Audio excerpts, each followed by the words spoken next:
आज अपन स्टार्ट करने वाले हैं चैप्टर बायोमोलिक्यूल्स। कौन सा चैप्टर स्टार्ट करने वाले हैं?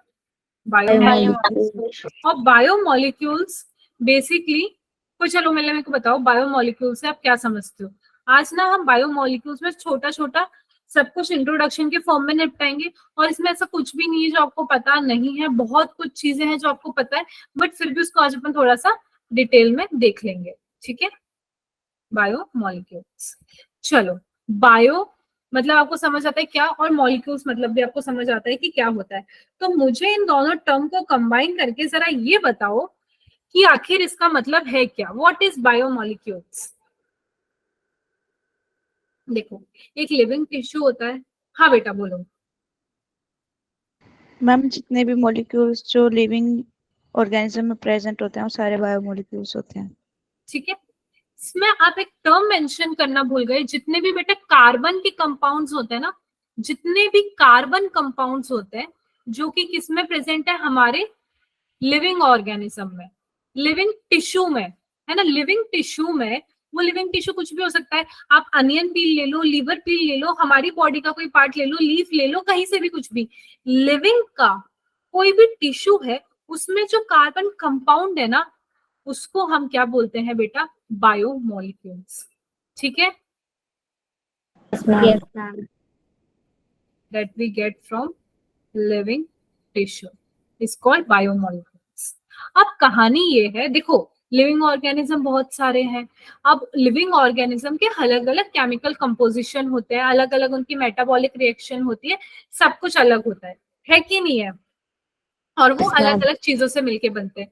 जैसे अगर मैं बात करूं, लिविंग ऑर्गेनिज्म किस किस से मिलके बने होते हैं मेजरली अगर हम बात करें, वैसे तो बहुत सारे ऑर्गेनिक और इनऑर्गेनिक दोनों चीजें होती है। देखो, ऑर्गेनिक से भी मिलके बने होते हैं लिविंग टिश्यू, और इनऑर्गेनिक से भी। ठीक है, और अगर हम मेजर मेजर जिसकी हम बात करें, जो एलिमेंट्स हमारी बॉडी में या फिर किसी भी लिविंग टिश्यू में पाए जाते हैं, वो होते हैं कार्बन, हाइड्रोजन, ऑक्सीजन। ये तीन जो है बेटा, ये मेजर है, जो कि है कार्बन, हाइड्रोजन और ऑक्सीजन। ये तीन हमारे मेजरली बनाते हैं। ठीक है, यहां तक किसी को कोई कंफ्यूजन? No ma'am. देखो, और ये मैंने बात कर दी यार ऑर्गेनिक की, कैसी थोड़ी सी बात कर दी है ऑर्गेनिक। अब मैंने आपको बोला कि लिविंग ऑर्गेनिज्म में ऑर्गेनिक के साथ साथ इनऑर्गेनिक भी प्रेजेंट है। तो यार आपको कैसे पता पड़ेगा कि इनऑर्गेनिक वाला कौन सा है? इतने सारे कंपाउंड्स हैं, इतने सारे मॉलिक्यूल्स हैं, उसमें से हम क्या करेंगे? तो लेट्स से मैंने कोई भी लिविंग टिश्यू लिया, है ना। अब मैंने उस लिविंग टिश्यू को क्या किया? जला दिया। किसी भी चीज से लिया और उसको मैंने जला दिया। तो जितने भी कार्बन कंपाउंड होंगे, वो बेटा कार्बन कंपाउंड क्या हो जाते हैं? ऑक्सीडाइज हो जाते हैं और उड़ जाते हैं। किसके फॉर्म में? CO2 के फॉर्म में, वाटर वेपर के फॉर्म में। ठीक है, फिर कार्बन कंपाउंड, ऑर्गेनिक कंपाउंड तो उड़ गए, तो बचा कौन उसके अंदर? Inorganic compound, inorganic compound. ठीक है, एक लिविंग टिश्यू लिया मैंने, लिविंग टिश्यू को क्या किया मैंने? बर्न किया। क्या किया? बर्न। बर्न करने से जो ऑर्गेनिक कंपाउंड था, है ना, ऑर्गेनिक कंपाउंड क्या हो जाता है? उड़ जाएगा। क्या करेगा बेटा? उड़ जाएगा, ऑक्सीडाइज हो जाएगा। ऑक्सीडाइज किसके फॉर्म में होगा? या तो CO2 के फॉर्म में हो जाएगा, वाटर वेपर के फॉर्म में हो जाएगा। ठीक है, और जो रह गया मतलब देखो, कुछ बची हुई राख जो बच जाती है ना बेटा, लेफ्ट ओवर एश, हम नहीं बोलते राख बच जाती है किसी भी चीज की, तो वो जो ऐश होती है उसके अंदर हमारे क्या होता है? Inorganic compound. क्या होता है? Inorganic compound. और ये इनऑर्गेनिक कंपाउंड जैसे कि मैं बात करूं, हमारे हो गए कैल्शियम हो गया, है ना, और क्या हो गया हमारे? मैग्नीशियम हो गया, हाँ सोडियम हो गया, ये सारे क्या है? पोटेशियम हो गया, है ना, सोडियम हो गया, ये सब क्या है? Inorganic compound. तो अभी आपको पता पड़ चुका है कि ऑर्गेनिक कंपाउंड और इनऑर्गेनिक कंपाउंड में डिफरेंस क्या है। क्या बेटा? हाँ, क्लियर है ना? मैम। किसी को कोई कंफ्यूजन? No ma'am. चलो, फिर हम आगे बढ़ते हैं। जो बेटा हमारे बायोमोलिक्यूल्स होते हैं ना, एक्चुअली बायो मॉलिक्यूल्स जो होते हैं वो बेसिकली दो टाइप के होते हैं। एक होते हैं माइक्रोमोलिक्यूल्स, बायो माइक्रोमोलिक्यूल्स, और एक होते हैं मैक्रो। यार देखो आपको ना टर्म से ही समझ आ रहा होगा, माइक्रो मतलब स्मॉल और मैक्रो मतलब लार्ज। Very good. ठीक है, तो अभी के लिए मैं आपको सिर्फ इतना बताती हूँ, बायो के बारे में बात करते हैं, मैक्रो के बारे में जब हम मैक्रो को डिटेल में पढ़ेंगे तब पढ़ेंगे। अभी हम सिर्फ माइक्रो को डिटेल में पढ़ने जा रहे हैं, तो सिर्फ अभी मैं वही बताऊंगी सो दैट कंफ्यूजन क्रिएट ना हो। ठीक है, जो इसका molecular weight with low molecular weight, जिनका मॉलिक्यूलर वेट बहुत ज्यादा कम है। अभी आपने केमिस्ट्री में जान लिया होगा मॉलिक्यूलर वेट क्या होता है कि नहीं? Yes ma'am. है ना? तो जिसका मॉलिक्यूलर वेट 18 से 800 डेल्टन की रेंज में है उसको हम बोलते हैं माइक्रो, और जिसका 800 से ज्यादा होता है उसको हम बोलते हैं मैक्रो। पर इसमें ना एक एक्सेप्शन आता है विच इज लिपिड। लिपिड का मतलब जो मॉलिक्यूलर वेट है वो भले ही 800 से ज्यादा है बट फिर भी उसको माइक्रो में ही रखा जाता है। वो क्यों रखा जाता है वो हम बाद में पढ़ेंगे। ठीक है, जब मैं मैक्रो पढ़ाऊंगी तब मैं आपको पढ़ाऊंगी, अभी के लिए माइक्रो सुनो। ठीक है, यहां तक किसी को कोई confusion? No ma'am. No ma'am. अब बायो माइक्रो मॉलिक्यूल्स में सब आ जाते हैं, include inorganic molecules. Inorganic molecules कौन कौन से हैं? जैसे कि हमारे हो गए वाटर, सारे हो गए, मिनरल्स जितने भी हो गए वो हो गए, है ना? इनऑर्गेनिक के साथ हमारे जितने भी ऑर्गेनिक है वो भी आ जाते हैं। ऑर्गेनिक बोले तो बेटा हमारे शुगर जो हो गया, है ना, लिपिड हो गया, हमारे अमीनो एसिड हो गया, न्यूक्लियोटाइड्स हो गए, ये सारी चीज है।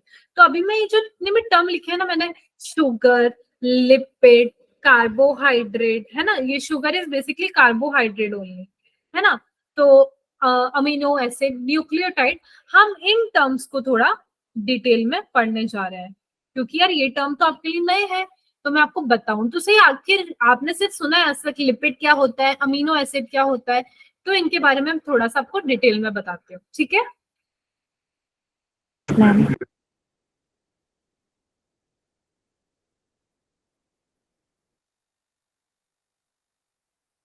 फर्स्ट है जो आपका वो है कार्बोहाइड्रेट। क्या है? कार्बोहाइड्रेट। ठीक है, कार्बोहाइड्रेट को कार्बोहाइड्रेट को हम एक और टर्म बोलते हैं जो बोलते हैं सेकेराइड्स। क्या बोलते हैं? सेकेराइड्स।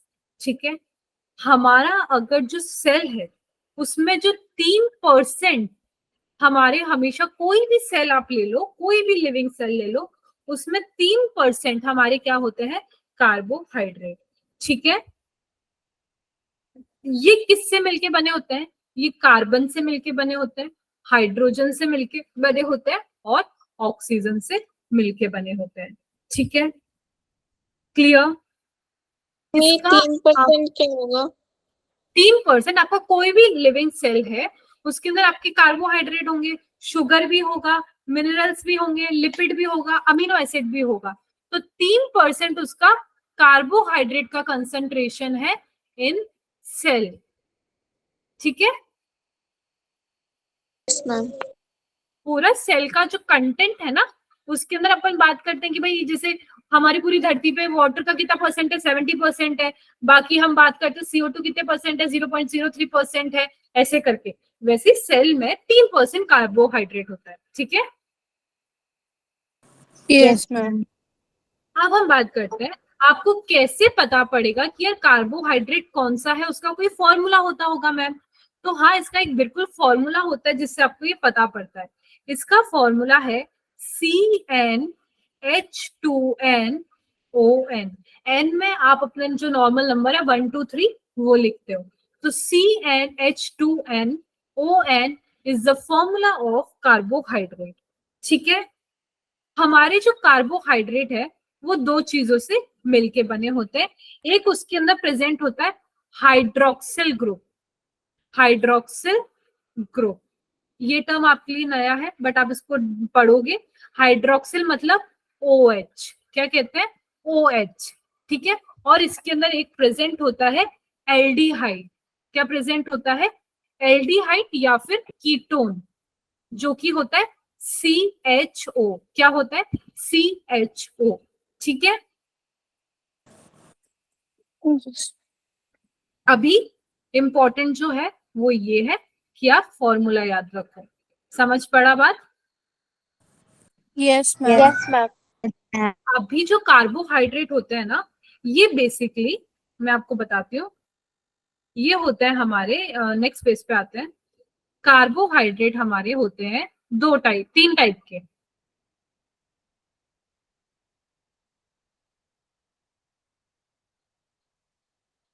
फर्स्ट जिसको हम बोलते हैं मोनोसेकेराइड। मैंने आपको बताया था सेकेराइड मतलब क्या होता है, कार्बोहाइड्रेट। मोनो मतलब होता है सिंगल। ठीक है, फिर आता है ओलिगोसेकेराइड, फिर आता है पॉलीसेकेराइड। ठीक है, हमारे यहाँ पे मोनो मतलब सिंगल, ठीक है, ओलिगो मतलब दो। ठीक है, और हम आते हैं यहाँ पे पॉली के बारे में हम बात करते हैं। पॉलीसेकेराइड जो होते हैं वो बेसिकली होते हैं तीन टाइप के, जिसको हम बोलते हैं एक तो डाइसेकेराइड। ठीक है, एक होते हैं हमारे ट्राइसेकेराइड। एक सेकेंड,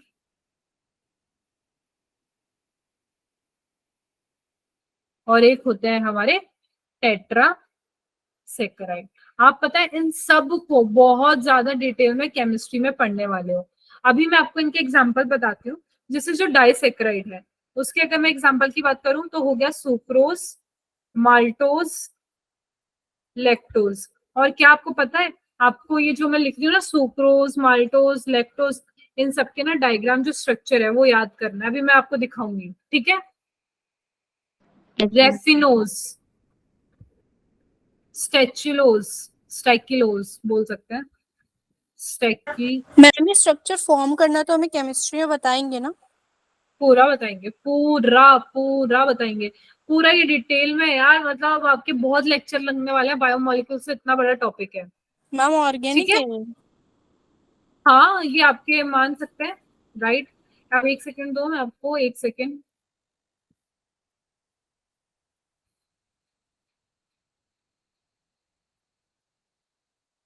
अरे मान लो आपको अगर एक बार, मेरा पता है मैं यही चाह रही थी कि आप अगर एक बार इसको केमिस्ट्री में पढ़ लेते ना तो बहुत ज्यादा सही रहता, क्योंकि आपको यहाँ पे इसको पढ़ने की जरूरत नहीं पड़ती।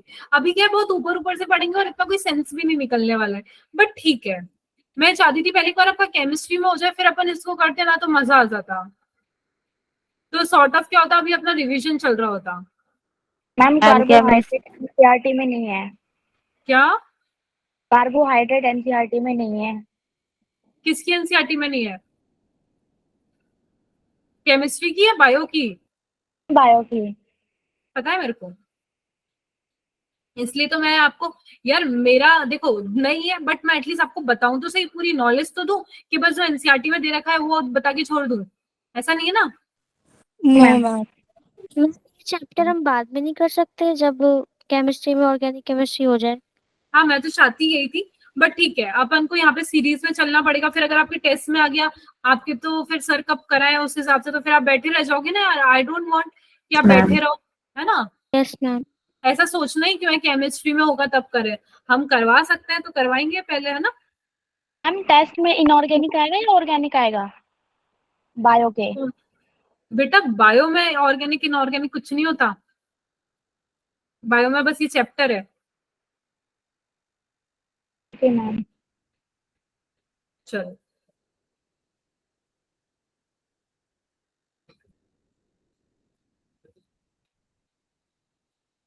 ये दिख रहा है आपको स्ट्रक्चर डायग्राम, थोड़ा सा ब्लर है बट ट्राई टू अंडरस्टैंड, मैं थोड़ा सा कोशिश करती हूँ।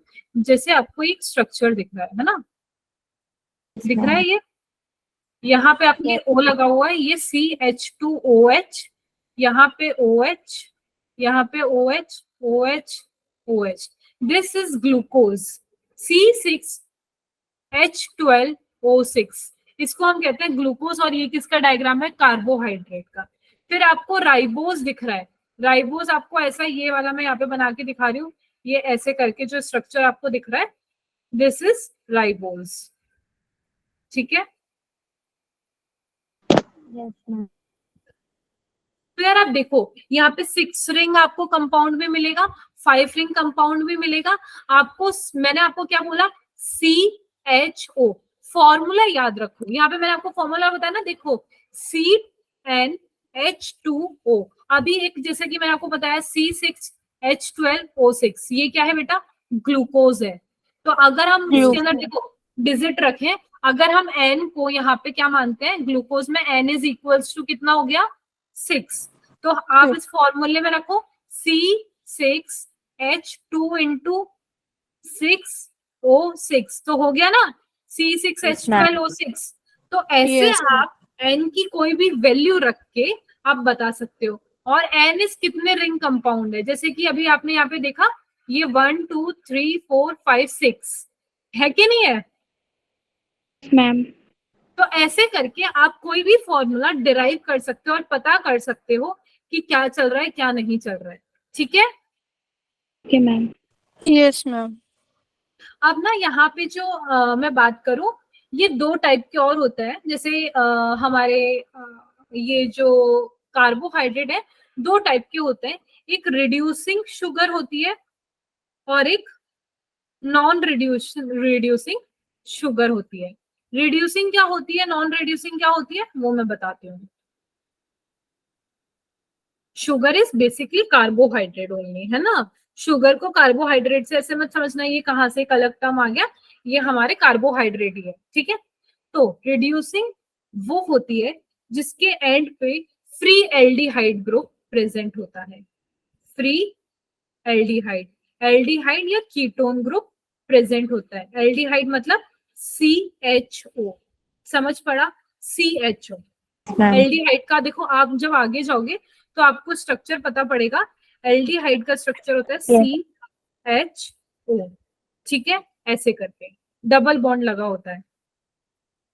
यस मैम, ये 10th में दे पढ़ा था। है ना, पढ़ा था ना आपने। Yes ma'am. तो जहां पे एल्डिहाइड या कीटोन प्रेजेंट है उसको हम बोलते हैं रिड्यूसिंग शुगर। तो ये क्या करते हैं, क्यूप्रिकाइंस होते हैं, एक रिएक्शंस होता है, एक सोल्यूशन होता है जिसको हम बोलते हैं फेलिंग सोल्यूशन, ठीक है। क्या बोलते हैं बेटा, फेलिंग सोल्यूशन। रुको नेक्स्ट पे चलते हैं यार, यहाँ पे तो स्पेस ही नहीं बचा। तो ये क्या करते हैं, कैन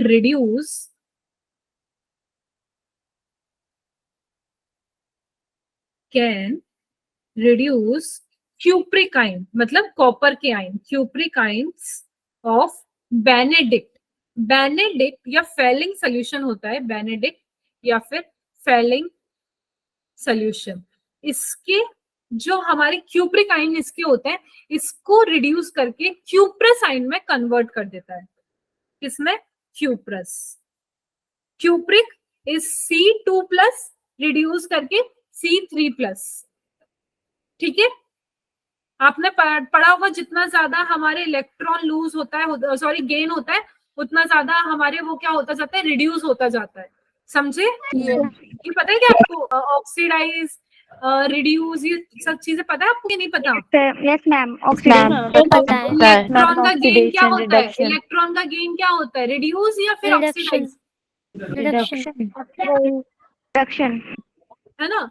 तो वही है, जितने ज्यादा हमारे इलेक्ट्रॉन का रिमूवल होता जाएगा, रिमूव होते जाएंगे, पॉजिटिव चार्ज आता जाएगा, तो वो क्या हो रहा है, ऑक्सीडाइज हो रहा है। अभी यहाँ पे जितना ज्यादा कम, यहाँ पे देखो क्या होगा, basically C3+ convert will into Cu2+, ऐसे मान लो बस, ठीक है। तो ये जो हो रहा है ये रिड्यूसिंग शुगर है, जो रिड्यूस कर देते हैं क्यूप्रिकाइन को क्यूप्रासाइन के अंदर। और नॉन रिड्यूसिंग वो होते हैं जिनके अंदर शुगर के एंड पे एल्डिहाइड प्रेजेंट फ्री नहीं होता है, ठीक है। तो वो क्या करते हैं, रिड्यूस नहीं कर पाते। क्या नहीं कर पाते, रिड्यूस नहीं कर पाते। इनके अगर एग्जाम्पल की बात करें तो जैसे रिड्यूसिंग शुगर वो होती है जिसके एंड पे हमारे एल्डिहाइड प्रेजेंट हो, और नॉन रिड्यूसिंग जिसके एंड पे हमारे एल्डिहाइड ग्रुप प्रेजेंट फ्रीली नहीं हो। इसका एग्जाम्पल हो गया लैक्टोस और इसका एग्जाम्पल हो गया सुक्रोज। ये याद रखना बस एग्जाम्पल, कि नॉन रिड्यूसिंग का एग्जाम्पल सुक्रोज होता है और रिड्यूसिंग का एग्जाम्पल लैक्टोज होता है, ठीक है। मैम रिड्यूसिंग वाले रिड्यूस करते हैं। हाँ रिड्यूस हो जाता है ना, मतलब देखो CU3+ से खुद CU2+ में खुद कन्वर्ट हो जाता है। वो तो एजेंट हो गया, जो करेगा वो तो एजेंट हो गया, वो खुद हो जाता है। ओके क्लियर है ये? Yes ma'am. Yes ma'am. चलो अब आते हैं हमारा, ये आपका ना कार्बोहाइड्रेट बस इतना सा ही था। अब हम स्टार्ट करते हैं second, which is lipid. Lipid सुनते ही आपके दिमाग में क्या आया, मतलब आप क्या बता सकते हो मेरे को लिपिड के बारे में, कोई कुछ बता सकता है? एनीवन? Ma'am fat. ओके, आप में से किसी ने एस्टर का नाम सुना है? Yes ma'am. मैम। कोई मुझे फॉर्मूला बताएगा?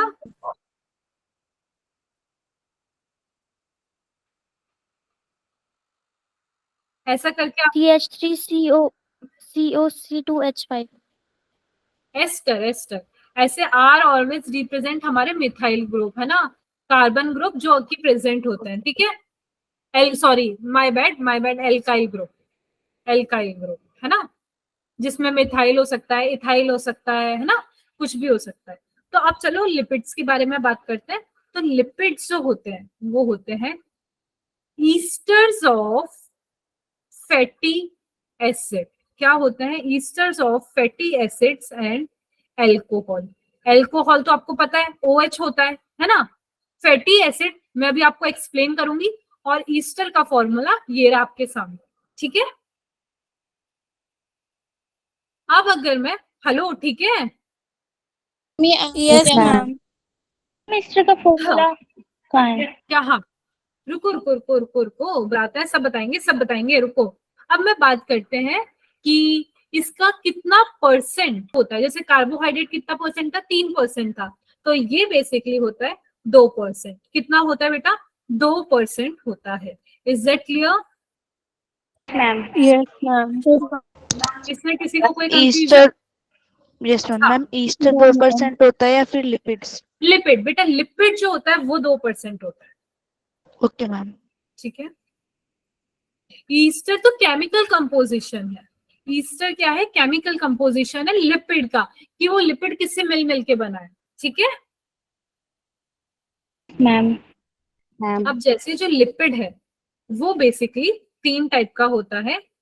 एक होता है सिंपल, एक होता है कंपाउंड, और एक होता है डिराइव्ड,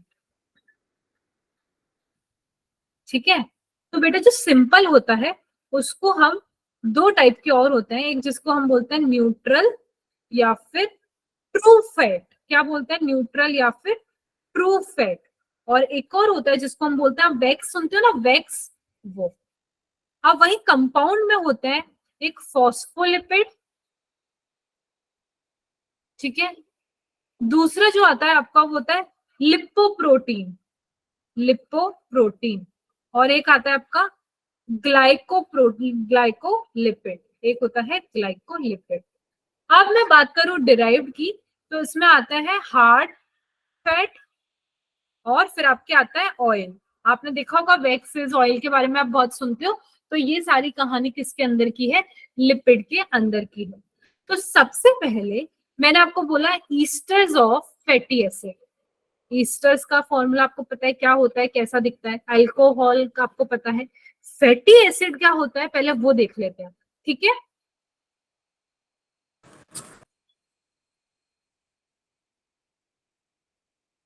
फैटी एसिड्स। बोलते हैं बहुत फैटी एसिड, तो what are fatty acid? These are water insoluble, जो वाटर में घुलते नहीं है, लॉन्ग चेन ऑफ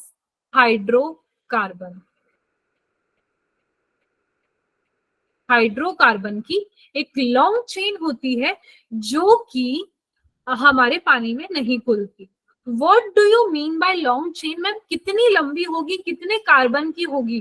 बेटा ये होगी 4 से 36 कार्बन की लंबी चेन, जिस चेन के अंदर एक कार्बोक्सिल ग्रुप भी प्रेजेंट होता है। कार्बोक्सिल मतलब COOH, ठीक है। तो कोई भी चेन जिसके अंदर जैसे लेट से 1 2 3 4 है ये, और इसके ऊपर COOH हो गया, फिर एक हो गया 1 2 3 4 5 6 और एक COOH हो गया, 1 2 3 4 कुछ भी आप ले सकते हो, कुछ भी जिसके अंदर एंड में ऐसे प्रेजेंट है। तो ये सब क्या है जो ऐसा आपको दिखे, these are fatty acid. Is that clear? Yes ma'am. समझ पड़ा? तो ये जो Yes, ma'am. फैटी एसिड भी होते हैं, किसी के लिए हार्ड एंड फास्ट तो नहीं हो रहा है?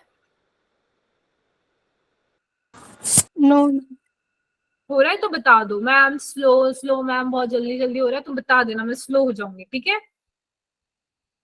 Okay ma'am. हाँ। अब जो फैटी एसिड होता है वो बेसिकली 2 टाइप के होते हैं, ठीक है। पहला फैटी एसिड जो होता है वो होता है सैचुरेटेड। क्या होता है? Saturated fatty acid. वही जो दूसरा फैटी एसिड होता है उसको हम बोलते हैं अनसैचुरेटेड। चलो अब आपने बताया तो मुझे इन दोनों में डिफरेंस बताओ। अनसैचुरेटेड क्या होता है और सैचुरेटेड क्या होता है? अनसैचुरेटेड में कार्बन कार्बन के बीच में सिंगल बॉन्ड होता है और अनसैचुरेटेड में डबल या ट्रिपल बॉन्ड भी हो सकता है। यस ये मेरे को सही लगा। ये यस मैम किसने बोला? मैम, शिवानी। ये सही था। मेरे को ये एक्सप्लेनेशन पसंद आया। मेरे को जिसने एक्सप्लेन किया वो पसंद नहीं आया। मतलब जिसने एक्सप्लेन किया ठीक है, इसने कंफर्मेशन की हाँ ये मैं भी यही बोलना चाह रही थी, सेम टू सेम। ये सही था, ठीक है। तो जो सैचुरेटेड होते हैं ना बेटा, आपने एकदम सही बोला, वो होते हैं जिनके अंदर सिर्फ सिंगल बॉन्ड होता है, और सिंगल बॉन्ड होने की वजह से सिंगल बॉन्ड। अब सिंगल बॉन्ड है तो अब आप मुझे बताओ ये बेटा क्या होता है? सिंगल बॉन्ड होने की वजह से सॉलिड होते हैं at room temperature. Room temperature पे एकदम सॉलिड बने होते हैं। तो क्यों? क्योंकि सिंगल बॉन्ड है तो ये इजीली क्या होते हैं? टूटते नहीं है। ये सैचुरेटेड है, बने हुए हैं सैचुरेटेड, टूटते नहीं है, रूम टेम्परेचर पे सॉलिड रहते हैं, जिसकी वजह से इनका जो मेल्टिंग पॉइंट होता है वो भी हाई होता है, ठीक है। और बेटा अगर मैं इसके एग्जाम्पल की बात करूं तो आप देखोगे एक होता है लॉरिक एसिड। क्या होता है? लॉरिक एसिड, वो इसका एग्जाम्पल होता है, जो कि होता है 12 कार्बन कंपाउंड। कितना? 12 कार्बन कंपाउंड। फिर आता है हमारे पाल्मेटिक एसिड। क्या होता है? पाल्मेटिक एसिड, वो होता है हमारे 14 और 16 कार्बन कंपाउंड। फिर आता है हमारे स्टीरिक एसिड।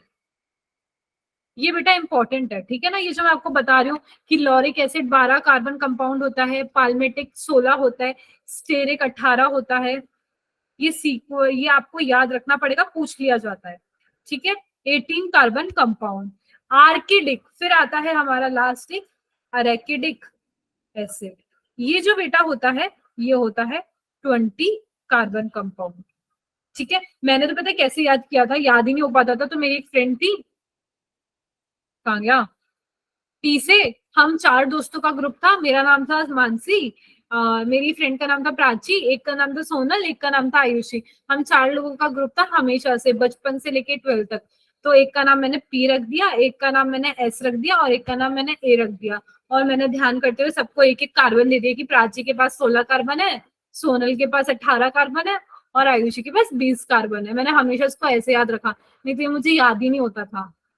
ठीक है, और सीक्वेंस में याद रखा कि पहले प्राची है, फिर सोनल है, फिर आयुषी है। तो अगर आपका भी कोई ऐसे दोस्त है तो ऐसे करके याद कर लेना, मतलब क्योंकि ऐसे ना चीजें काफी ट्रिक करके आपको याद करनी होती है नीट के लिए, तो आपको अपने खुद के तरीके से शॉर्टकट निकालने पड़ेंगे।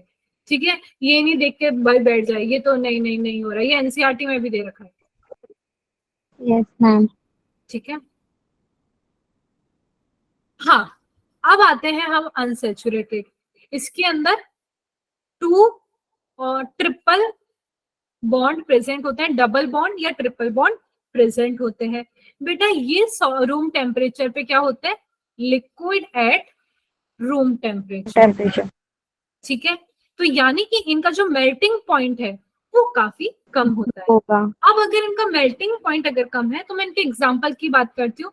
इनका एग्जांपल हो गया ओलिक एसिड। क्या नाम है, ओलिक एसिड, जो कि खुद 18 कार्बन कंपाउंड है। एक होता है लिनोइक एसिड, लिनोलिक एसिड, जो कि कितने कार्बन कंपाउंड है, ये भी 18 कार्बन। यार इसमें से ओलिक एसिड और लिनोइक एसिड में से कंफ्यूज हो रहा है। हाँ, पर दोनों सेम तो नहीं हो सकते। एक सेकंड दो मेरे को।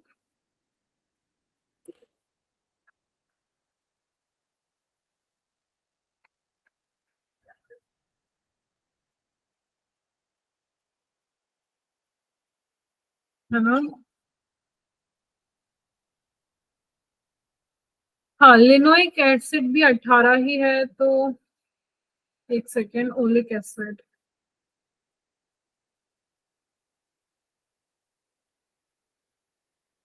ये भी 18 है, सही है ना, मैं वही सोच रही थी। ठीक है, ओलिक एसिड भी 18 कार्बन कंपाउंड है और लिनोइक एसिड भी 18 कार्बन कंपाउंड है। Is that clear? Yes, ma'am. Yes, ma'am.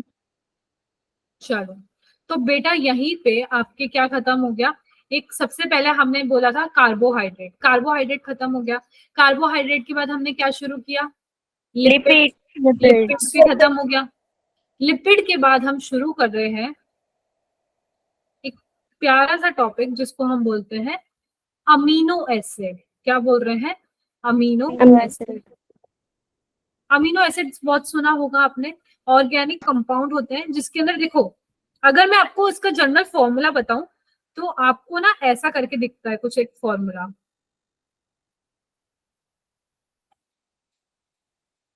ठीक है, ये हमारे हैं अमीनो एसिड का, जिसके अंदर आर हमारे आपको पता है एल्काइल ग्रुप होता है, ये हमारे हाइड्रोजन है, ये अमीनो ग्रुप है, और ये कार्बोक्सिल ग्रुप है कि नहीं है, 4 वैलेंसी होती है, ये कार्बोक्सिल ग्रुप है।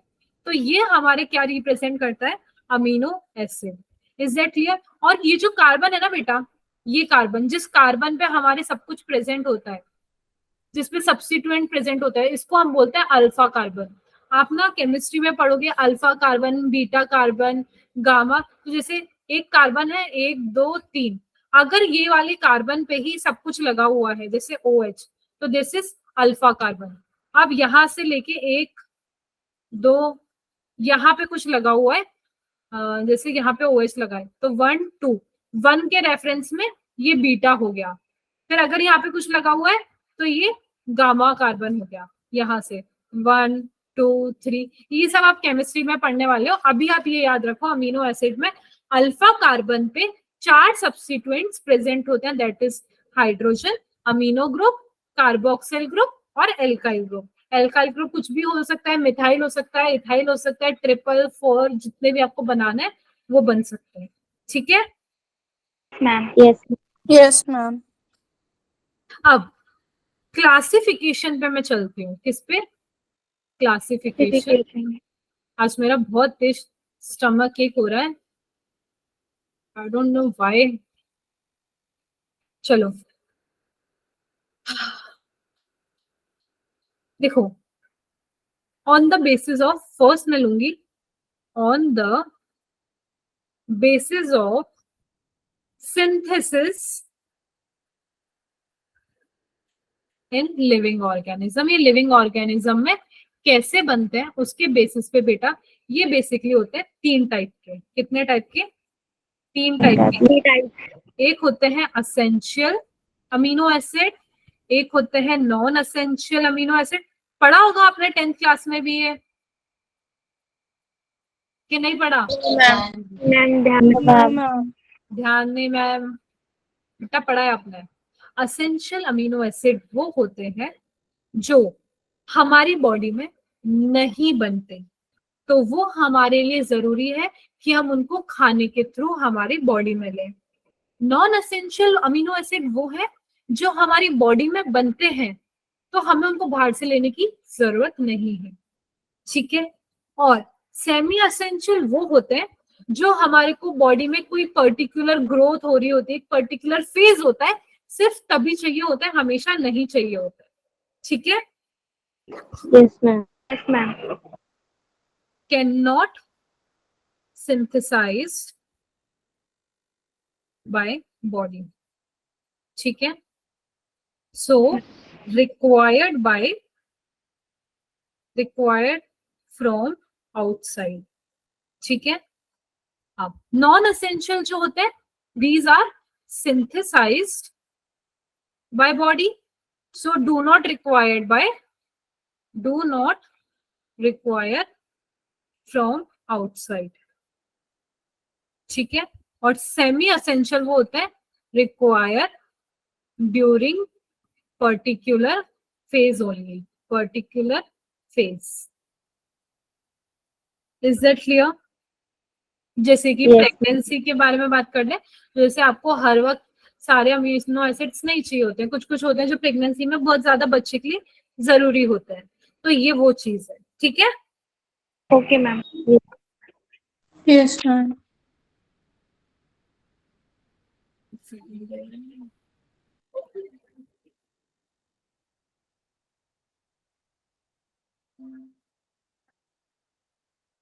देखो इसके कुछ एग्जांपल्स हैं जो अगर आपको याद करने हैं,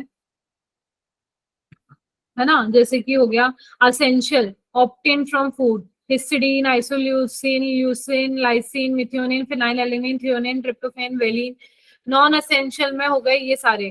तो अगर आपको, और तो क्या एक्चुअली आपको ये याद करने हैं, केमिस्ट्री में जब आप पढ़ोगे तो मैंने आपको ऐसे ही बता दिया, केमिस्ट्री में आपको झक मार के ये याद करने ही पड़ेंगे, ठीक है। सारे सारे सारे, ठीक है, सारे Yes, करने पड़ेंगे। ma'am. चलो अब सेकंड क्लासिफिकेशन जो है वो है on the basis of chemical nature. कैसा? केमिकल नेचर पे। तो यहाँ पे 3 टाइप का केमिकल नेचर है, एक है हमारे न्यूट्रल, एक है हमारे एसिडिक, और एक है हमारे बेसिक। वेरी गुड, ठीक है। न्यूट्रल वो होंगे जिसके अंदर कंटेन 1 अमीनो ग्रुप, अमीनो मैंने अभी जो आपको बताया था NH2, contain 1 amino group and 1 carboxyl group. तो दोनों बराबर बराबर हो गए ग्रुप, है ना, दोनों सब्स्टिट्यूएंट्स बराबर बराबर हो गए, तो ये हो गया न्यूट्रल। अगर मैं एग्जांपल की बात करूं तो एग्जांपल हो गया हमारे ग्लाइसिन, ठीक है, एलेनिन, वेलिन, ठीक है। नहीं ग्लाइसिन, एक सेकेंड, शायद ग्लाइसिन, एलिलीन नहीं आता इसमें, नहीं आता है, आता है, आई डोंट, रुको मैं कंफ्यूज हूँ इसके अंदर, रुको। एक तो हमारे सबसे पहले एलेनिन तो होता ही होता है, एलिनीन होता है, वेलिन होता है, ल्यूसिन होता है, और आइसो ल्यूसिन होता है, राइट, ठीक है। तो ये 4 है, एलिनीन, वेलिन, ल्यूसिन और आइसोल्यूसिन। ये हमारे बेटा क्या है, ये हमारे न्यूट्रल है, इसके अंदर एक अमीनो ग्रुप होगा और एक कार्बोक्सिल ग्रुप होगा। वही हमारा जो एसिडिक होता है, इसके अंदर एडिशनल कार्बोक्सिल ग्रुप प्रेजेंट होता है। क्या होता है? Additional carboxyl group. Let's say अगर एक अमीनो ग्रुप प्रेजेंट है, एक NH2 प्रेजेंट है, तो यहाँ पे 2 मैम इन COH सबसे प्रेजेंट। मिलके अमीनो एसिड्स बने होते हैं। क्या? ये सब एसिड से मिलके अमीनो एसिड बना होता है। हाँ मैंने बताया ना, ये आपको स्ट्रक्चर, ये स्ट्रक्चर देखो, एक ये कार्बोक्सिल ग्रुप, एक ये, और एक अल्काइल और एक हाइड्रोजन, ये सब मिलके पूरा ये बनाते हैं हमारे अमीनो एसिड। ये पूरा अमीनो एसिड है। तो वो डिपेंड कर सकता है, NH2 एक हो सकते हैं, 2 हो सकते हैं, 3 हो सकते हैं, COH भी बहुत सारे हो सकते हैं, है ना। COH Yes, को आप ma'am. कार्बोक्सिलिक एसिड भी बोलते हो। क्या बोलते हो? Carboxylic acid. आप जब आगे पढ़ोगे केमिस्ट्री में तब आपको पता पड़ेगा, ठीक है। बात है ये COH। तो देखो, अब जैसे लेट से एसिडिक कब हो जाएगा, जैसे आपके पास 2 NH2 है तो आपके 3 COH प्रेजेंट हो जाएंगे। 4 अगर आपके पास NH2 है तो 5 COH हो जाएंगे, मतलब एक एक्स्ट्रा COOH प्रेजेंट होगा, एक एक्स्ट्रा कार्बोक्सिल ग्रुप अगर प्रेजेंट है तो वो बेटा क्या हो जाएगा, हमारा एसिडिक हो जाएगा। समझ पड़ा? मैम हमेशा एक ही एक्स्ट्रा प्रेजेंट हो। एक ही एक्स्ट्रा होता है, ठीक है। इसका एग्जांपल है ग्लूटामिक, ठीक है। यार देखो, एक से ज्यादा भी हो सकता है, वो डिपेंड करता है वैलेंसी फुलफिल करनी है, तो एक से ज्यादा भी हो सकता है, ठीक है। Yes, ma'am.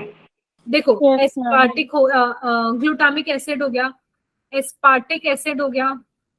एग्जाम्पल याद करना बहुत इंपॉर्टेंट है, भले कुछ करो या मत करो, ठीक है। एस्पर्जीन हो गया, ग्लूटामीन हो गया, ये सारी चीजें हैं। वही बेसिक जो है इसके अंदर होता है contains additional amino group, amino group यानी NH2, ठीक है। इसके अंदर NH2 ज्यादा होगा। जैसे अगर मैं इसकी बात करूं, आर्जिनिन, इसका एग्जांपल है आर्जिनिन या फिर लाइसिन। समझ पड़ा बात? Yes, ma'am. अब नेक्स्ट आता है हमारा on the basis of side chain, कि यार अभी जैसे मैंने आपको बताया ना कि यार देखो कितने भी NH2 प्रेजेंट हो सकते हैं, कितने भी R ग्रुप प्रेजेंट हो सकते हैं, कितने भी COH प्रेजेंट हो सकते हैं, तो साइड में कितनी सारी चीजें प्रेजेंट है, उसके उसके अलावा और क्या क्या प्रेजेंट है उसके बेसिस पे ये होते हैं 4 टाइप। कैसे? 4। एक होता है सल्फर कंटेनिंग, किसी में सल्फर भी प्रेजेंट होता है साइड चेन में, किसी में एल्कोहलिक, किसी में एल्कोहल भी प्रेजेंट होता है, that is OH। Aromatic, aromatic वो होते हैं जिसके अंदर क्लोज रिंग बन जाती है ऐसे करके, ठीक है। और हीट्रोसाइक्लिक, हीट्रोसाइक्लिक मतलब जिसके अंदर हर उसके अंदर अलग अलग कंपाउंड है ऐसे ऐसे करके। वो आप सारी चीजें डिटेल में पढ़ोगे किसके अंदर, केमिस्ट्री के अंदर, ठीक है। इसके Yes, अंदर ma'am. एग्जाम्पल याद रखो, जैसे सल्फर कंटेनिंग में क्या हो गया आपके, सिस्टीन हो गया, मिथियोनिन हो गया, यहाँ पे आपको बस एग्जाम्पल याद करना है। एल्कोहलिक में आपके हो गया फिनाइल एलेनिन, ठीक है, टायरोसिन, सीरीन, ठीक है। एरोमेटिक में अगर हम बात करते हैं तो फिनाइल एलेनिन यहाँ पे भी आ जाता है, या एक second, I got just confuse, phenyl alanine इसमें नहीं आएगा। एक्चुअली इसके एग्जांपल्स इतने सारे हैं ना कि याद करते करते कंफ्यूजन हो जाता है, बहुत सारे हैं। हाँ एक्चुअली यहाँ पे आ जाएगा, है ना, थ्रियोनीन, क्या आ जाएगा, थ्रियोनीन, फिर यहाँ पे आ जाएगा टायरोसिन, और फिर यहाँ पे आ जाएगा सीरीन, ठीक है। यहाँ पे आएगा आपके फिनाइल एलेनिन, ठीक है, फिर आपके यहाँ पे आएगा ट्रिप्टोफैन, ठीक है, समझ पड़ा। और फिर आपके यहाँ पे आएगा, यहाँ पे टायरोसिन, यहाँ पे भी आएगा टायरोसिन, समझ पड़ा। हीट्रोसाइकिल में आपके आएगा हिस्टिडीन, क्या आएगा, हिस्टिडीन, प्रोलिन और ट्रिप्टोफैन, क्या आएगा, tryptophan. Is that clear? Yes, ma'am ma'am. आपने इतने सारे कैसे याद करे एक बार में, मतलब कोई ट्रिक से करे थे? ये मेरे को जिंदगी निकल गई थी, ऐसा था बहुत मौत आई थी याद करने में। बट क्या करें। बट मैम ये आए वैसे क्वेश्चन पे। चलो मैं आपको ना एक चीज बताऊंगी बाद में, है ना। अभी तो टाइम हो गया अपन, है ना, कल जब पढ़ेंगे ना तब मैं आपको एक चीज बताऊंगी, ओके मैम। है ना। तो देखो, अब ना एक चीज और होती है कि एक टर्म आता है ज़्वेटर-आयन। क्या आता है? ज़्वेटर-आयन। किसी को पता है ज़्वेटर-आयन क्या होता है? तो मैम नो मैम। देखो मैं आपको ज़्वेटर-आयन दिखाती हूँ।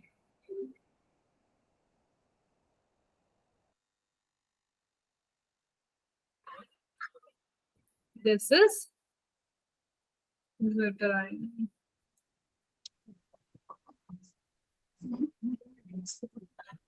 मैम ये तो केमिस्ट्री का फॉर्मूला है। क्या? ये तो सिर्फ केमिस्ट्री का फॉर्मूला है। हाँ फॉर्म देखो देखो, अभी अभी मैंने आपको बताया CrH NH3 और ये, तो ये क्या है? हमारे अमीनो एसिड है। तो ज़्वेटर-आयन वो होता है जब न्यूट्रल सोल्यूशन में, हम पीएच के बेसिस पे जब बात करते हैं, तो हम कोई भी सोल्यूशन है वो अगर न्यूट्रल है तो उसके अंदर क्या होता है बेटा, हमारे पॉजिटिव और नेगेटिव चार्ज दोनों प्रेजेंट होते हैं। उस वाले अमीनो एसिड के फॉर्म को हम बोलते हैं ज़्वेटर-आयन। लेट्स से अगर हमारा सोल्यूशन का पीएच बढ़ गया तो क्या होता है कि हमारा अगर पीएच बढ़ गया मतलब क्या हुआ? हमारे वो बेसिक। बेसिक में चले गए। बेसिक हो गया, यानी हमारे नेगेटिव चार्ज आ गया। अगर हमारा पीएच कम हो गया यानी कि वो क्या हो गया? एसिडिक। तो हमारे क्या हो गया? हमारे NH3 आ गया, H+आयन। है ना। तो हमारे को यहाँ पे मैं आपको बस ये बताना चाह रही हूँ, ज़्वेटर-आयन एक वो फॉर्म होता है जो न्यूट्रल सोल्यूशन में, जहां पे पीएच क्या होता है? न्यूट्रल होता है। लेट्स से अराउंड 7 होता है ना, 7 पे न्यूट्रल मानते हैं अपन। Yes ma'am. तो उस टाइम पे पॉजिटिव और नेगेटिव चार्ज दोनों प्रेजेंट होते हैं हमारे अमीनो एसिड पे, और उस वाले फॉर्म को हम बोलते हैं ज़्वेटर-आयन। क्या बोलते हैं? ज़्वेटर-आयन। Yes ma'am. इसमें किसी को कोई कंफ्यूजन? No ma'am. मैम तो बेटा मैम ये ये, चैप्टर हार्ड है ना। हाँ नो डाउट, बिल्कुल बिल्कुल। एक सेकेंड, नो डाउट, इसमें कोई शक की बात ही नहीं है। एक सेकेंड रुको। मैम इस चैप्टर की वेटेज क्या होगी? 2 क्वेश्चन तो आएंगे ही बेटा, नीट में आते हैं यार, वेटेज है इसका। अभी आपको ये हार्ड लग रहा है, पता है क्यों? क्योंकि अभी आप थोड़ा ऊपर ऊपर से देख रहे हो। अभी केमिस्ट्री में आप इसको बहुत डिटेल में पढ़ने वाले हो। अभी तो आपको हार्ड लग रहा है ये, अभी तो मैं सिर्फ एग्जाम्पल याद करा रही हूँ। अभी जब आप पढ़ोगे ना एनसीआर केमिस्ट्री में, तब आपकी ऐसी तैसी हो जाने वाली है। ये तो मुझसे लिखवा लो, पसंद नहीं आता है लोगों को ये चैप्टर। साइंस की लैंग्वेज है। क्या बेटा? इसमें तो सबको साइंस की लैंग्वेज है। हाँ